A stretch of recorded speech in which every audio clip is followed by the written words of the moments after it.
ये कहानी है एक ऐसे गांव की जहां रात सिर्फ अंधेरी नहीं बल्कि डर से भरी होती थी। जहां लोग सिर्फ अंधेरे से नहीं बल्कि एक नाम से डरते थे, चांदनी वाली चुड़ैल। गांव का नाम था भैरवपुर। दिन में सब सामान्य लगता था, लेकिन जैसे ही सूरज ढलता सब कुछ बदल जाता। लोग अपने दरवाजे बंद कर लेते, बच्चों को बाहर जाने की सख्त मनाही थी। लोगों का मानना था कि आधी रात को चांदनी रात वाली चुड़ैल बाहर आती है और लोगों का शिकार करती है। इस डर के कारण गांव वाली बड़ी डरी हुए रहती थी। रात को बाहर मत निकलना, नहीं तो चुड़ैल पकड़ ले जाएगी। बच्चे डर जाते, लेकिन बड़े भी अंदर से उतने ही डरे हुए थे। फिर अगले दिन शाम के वक्त कुछ लोग चौपाल पर बैठे थे और वे सभी लोग उस चुड़ैल के बारे में ही बात कर रहे थे।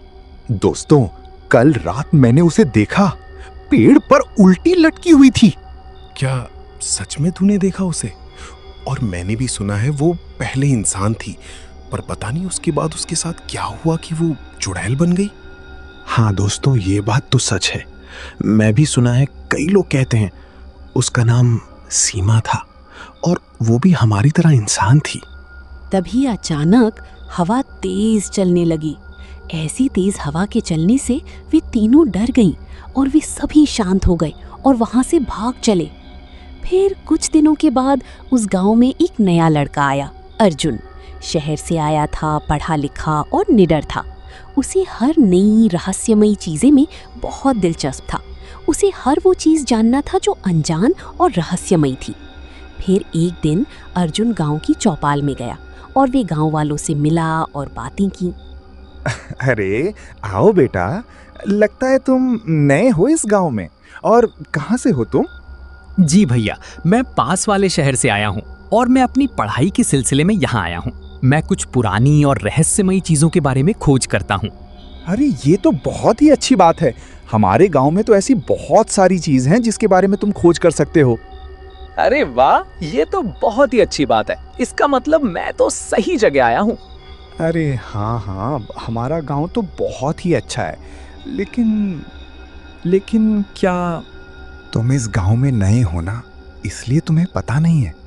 दरअसल इस गांव में एक चुड़ैल रहती है जो कि हर रात को निकलती है और गांव वालों को अपना शिकार बनाती है।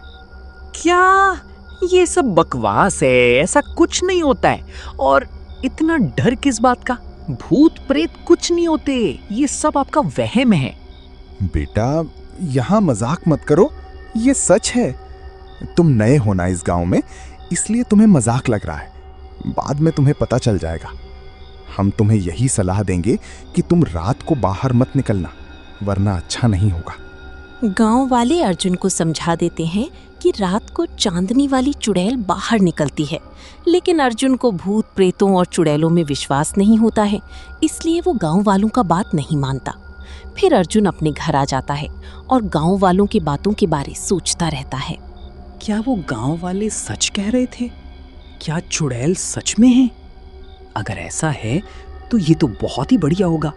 मैं उस चुड़ैल के बारे में पता लगाऊंगा। पहले तो अर्जुन को लगा कि ये सब अंधविश्वास है, लेकिन फिर अर्जुन ने ठान लिया कि वो सच्चाई का पता लगाएगा। आज रात मैं उस हवेली में जाऊंगा और पता लगाऊंगा कि ये चुड़ैल सच में है या ये गांव वाले अफवाह फैला रहे हैं। फिर उसी रात के ठीक 12 बजे पूरा चांद आसमान में था। अर्जुन हवेली के सामने खड़ा था। हवेली टूटी फूटी, खिड़कियां हिल रही थीं। अर्जुन को ऐसा महसूस हो रहा था जैसे वो उसे अंदर बुला रही हूं। अर्जुन ने हिम्मत करके दरवाजा खोला। अंदर घुसते ही दरवाजा अपने आप बंद हो गया। अर्जुन चौंक गया। ये कैसे हुआ? तभी अचानक धीरे धीरे कोई उसके पीछे चल रहा था, जैसे कोई उसका पीछा कर रहा हो। अर्जुन ने पीछे मुड़कर देखा और उसकी सांसें रुक गईं। वो थी चुड़ैल। लंबे बिखरे बाल, सफेद साड़ी और पैर उल्टे। उसे देख अर्जुन की हालत खराब हो गई। उसके मुंह से एक भी आवाज नहीं निकली। तुम यहाँ क्यों आए हो? इस जगह में आने का आज तक किसी ने हिम्मत नहीं किया और तुम सीधे अंदर आ गए। तुम्हें गांव वालों ने नहीं बताया कि मैं यहाँ रहती हूँ? अर्जुन डर गया, लेकिन भागा नहीं। उसने हिम्मत करके बोला, तुम कौन हो और मेरे पीछे क्यों पड़ी हो? मैंने तुम्हारा क्या बिगाड़ा है?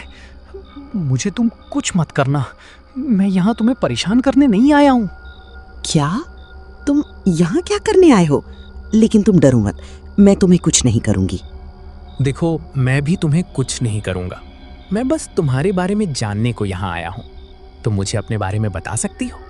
चुड़ैल अर्जुन की बातें सुनकर अचानक शांत हो गई। उसकी आंखों में आंसू आ गए। मैं चुड़ैल नहीं हूँ, मैं सीमा हूँ। क्या तुम ये क्या बोल रही हो? गांव वाले तो यहाँ पर चुड़ैल हैं बताते हैं, मगर तुम बोल रही हो कि तुम चुड़ैल नहीं हो। मैं तुम्हें सब सच्चाई बताती हूँ, तुम ध्यान से सुनना। फिर सीमा अपने बारे में बताती है। मैं भी एक खुश मिजाज लड़की थी, एक साधारण लड़की। बाकी दूसरी लड़कियों की तरह मुझे एक लड़के से बहुत प्यार था। वो भी मुझसे बहुत प्यार करता था, मगर ये मेरा वहम था। मुझे लगता था कि वो मुझसे सच्चा प्यार करता है, मगर ऐसा नहीं था। वो तो मुझसे सिर्फ पैसों के लिए प्यार करता था। मुझे इस बारे में कुछ नहीं पता था। फिर एक दिन मुझे उसका असलियत का पता चल गया। फिर एक दिन उसने मुझे इसी जगह में बुलाया। मुझे नहीं पता था कि वो मुझे मारेगा। फिर उसने मुझे धोखा दिया, पैसे के लिए मुझे मार दिया, और गांव वालों ने सच्चाई जाने बिना मुझे दोषी मान लिया और मैं एक चुड़ैल बन गई। मुझे इससे मुक्ति चाहिए। अर्जुन ये सब सुनकर बहुत दुखी हुआ कि सीमा के साथ बहुत गलत हुआ। ऐसा उसके साथ नहीं होना चाहिए था। ये तुम्हारे साथ बहुत गलत हुआ, और ये गांव वालों ने भी तुम्हारे साथ बहुत गलत किया। मैं तुम्हें इस दर्द से आजाद करूंगा। फिर अर्जुन ने गांव जाकर बाबा को बुलाया और हवेली में एक पूजा शुरू हुई। बाबा के मंत्र पढ़ने से चुड़ैल की शक्ति कम होने लगी और चुड़ैल तड़पने लगती हैं। मैं नहीं जाना चाहती, मुझे मत खत्म करो। मैं नहीं जाना चाहती, मुझे बहुत तकलीफ हो रहा है। नहीं। अब उसे रोकना सही नहीं है, उसे अब जाना होगा। उसे इस चुड़ैल के शरीर से मुक्ति मिलना ही होगा। अर्जुन डर गया, लेकिन बाबा रुके नहीं। वो अपना मंत्र पढ़ते रहे और पूजा चालू रखे। चुड़ैल का रूप भयानक हो गया और वो बहुत जोरों से चीखने लगी और हवेली हिलने लगी। अर्जुन लगभग गिर पड़ा, लेकिन उसने हिम्मत नहीं छोड़ी। सीमा, तुम बुरी नहीं हो, तुम सिर्फ दर्द में हो, और तुम्हें इस चुड़ैल के रूप से मुक्ति मिलेगी। तुम अब हमेशा के लिए मुक्त हो जाओगी। अचानक सब शांत हो गया। सीमा का चेहरा बदल गया। अब वो डरावनी नहीं, बल्कि शांत थी। धन्यवाद अर्जुन, तुमने मुझे मुक्ति दिलाई। और धीरे धीरे वो गायब हो गई। हवेली अब शांत थी। गांव वालों का डर खत्म हो गया। लेकिन आज भी जब चांदनी रात होती है, लोग कहते हैं वहाँ एक परछाई दिखाई देती है। लेकिन अब वो डरावनी नहीं, बल्कि एक मुस्कान लिए होती है।